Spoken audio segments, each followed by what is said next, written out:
Williams, thank you so much for your patience. We just needed to sneak in the president there, and he also was talking about, what you and I were talking about these NFL protests, and to hear the president say the nation is coming together on this, pointing out how last night, at the game, the players stood, talking to his owner friends, people are getting behind them.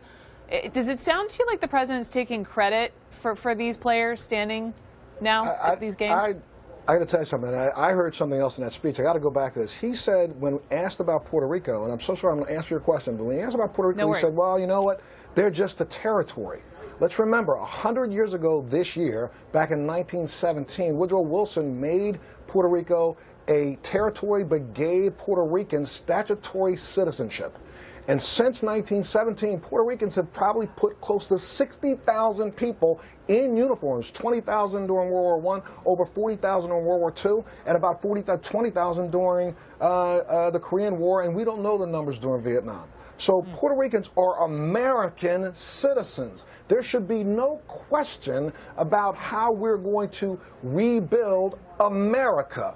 When we talk about what's going on in Puerto Rico, the president's very happy with this response. There are 10,000 people that were deployed, another 3,000 people that are being deployed in the next couple of days. I was in in Mr. Alex Amparo's office earlier this week, who's part of FEMA, and actually took a tour through FEMA in Washington, D.C. There are over 5.5 million people right now, Brooke, in this country, from Houston to Florida to Puerto Rico, who are all in trouble.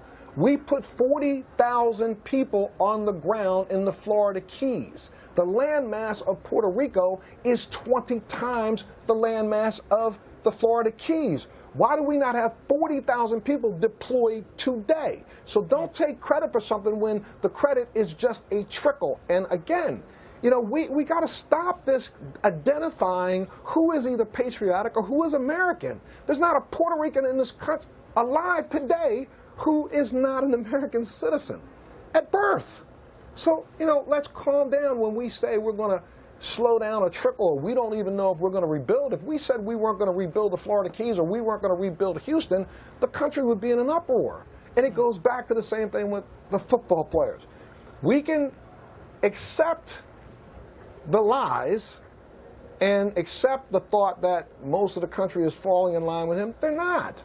60% of the people don't even think he should be speaking out on this issue of football players. And I will go back to again. It's a difference. No, and it was the CNN polling. It's like most people feel like he shouldn't have injected himself in criticizing these players. The majority, by just a margin, is in favor of the fact that you shouldn't take a knee during the national anthem. But when you look at it a little further, by race, Correct. Most Black Americans say they should be able to. Look, before we have to run, and I know you're going to have to cut soon, I want to say this. Make sure people out here understand. I stand at attention. I don't stand and put my hand over heart. I stand at attention. It's what I did for 22 years. My hands are locked beside the seams of my pants when I stand for the national anthem. Most of the time, I sing. But I'm going to tell you something, Brooke. Maybe from this point forward, when I stand, I won't put my hands by the seam of my pants. I'm just going to hold them up towards the sky. And while the national anthem is playing, I'm going to pray that we as a nation start upholding the things that flag really represents. And that's equal justice for all. For all.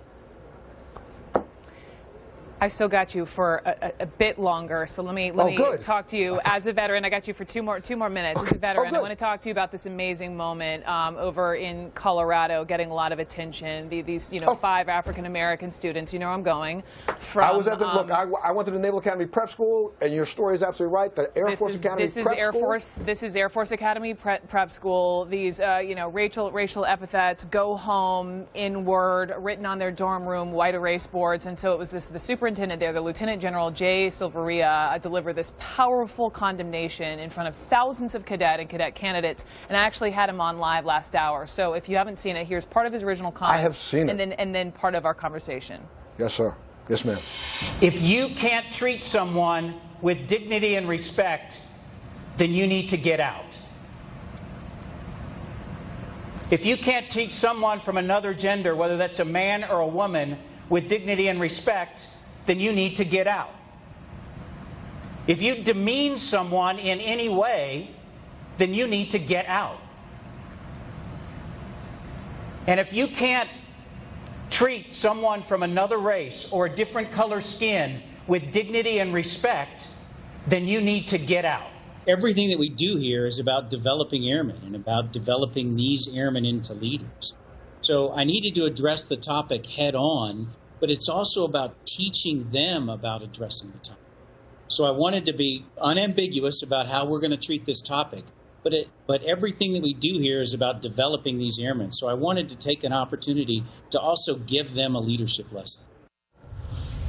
30 seconds. Go ahead, Brooke, Montel. do you know that the only job in the entire country that has a grade for how you respect equal opportunity is the U.S. military? Our military has led the way for the last 60, 70 years in America, representing equal opportunity for all, because when a soldier's on a battlefield, he doesn't look left and right and ask a white or a black person to protect them. He asks his brother to protect him, and they will always be his brother. For those who can't understand that that guy down the hallway might be your wingman that you want to denigrate today, it might be the reason why you die tomorrow. And we all ought to think about that, because there's been death and sacrifice by every race represented by what we call the United States of America. All of them and us need that same respect. Montel Williams, thank you so much. Thank you, Back Brooke. up to Thanks this. for having me.